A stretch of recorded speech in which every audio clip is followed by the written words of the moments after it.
Рамазан айы девам etmekte ve бүгін біз Жанкой районының Ақшейх койыне келдік. Бүгін бұл ерде яңы жамиде, да құрылышы битмеген жамиде ilk ифтар өткерілежек. Этого важного события местные жители ждали долгие годы. В селе проживают около 50 крымско-татарских семей.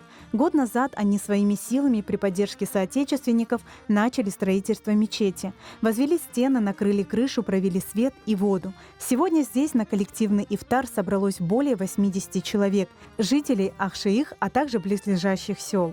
В нашей еще недостроенной, но уже мечети наших Ксметулса делаем первый ифтар. Ждем Ксметулса всех с соседних сел.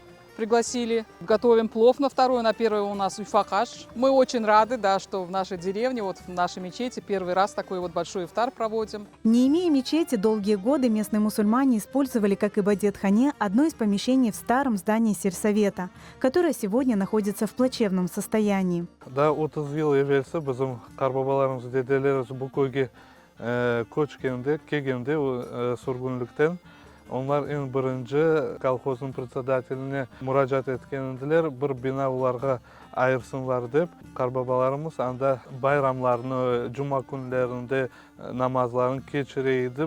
Niyet ettik, köy cemaatinin toplaşıp bu köyde özümüzün camimiz gerek deb. Çünkü bayramlarda olsun, cuma günleri olsun, camilerimiz azmaz, kichkine, o da hepsimiz sığışıp anda namaz kılayıq. Allahu Ekber.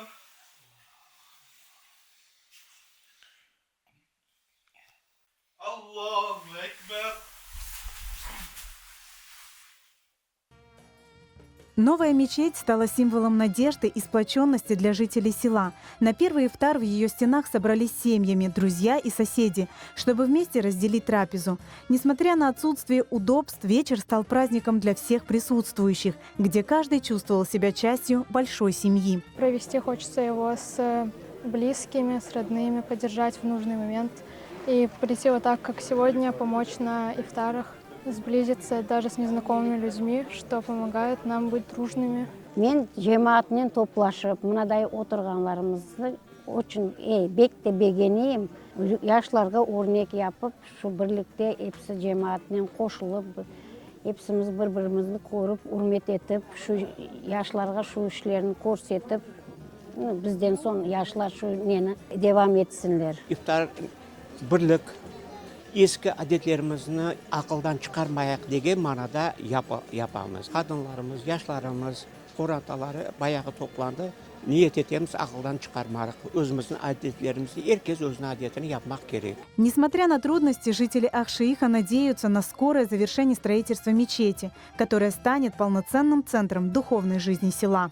Да, bitmedi ama kıvancımız pek kıvanayık halkımızın birliğine.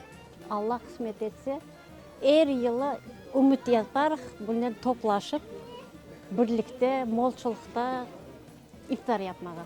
Cemaatimiz pek birlik, mına her bazar günü, subota bazar toplaşalar, 15-20 tane olalar, kaşar yapalar. Abinet kurup çıktık, Allah'a bin kere şükür. Bu yıl niyet ettik, Ramazan ayında birinci iftarımızı öz camimizde geçirmeye. Cemaatimiz soğukka bakmadan geldiler, yaraştırdılar iftarlarımızı. Allah onlardan razı olsun. Gelecek Ramazan aylarında endi umut etemiz bu cami tamamen hazır olacak.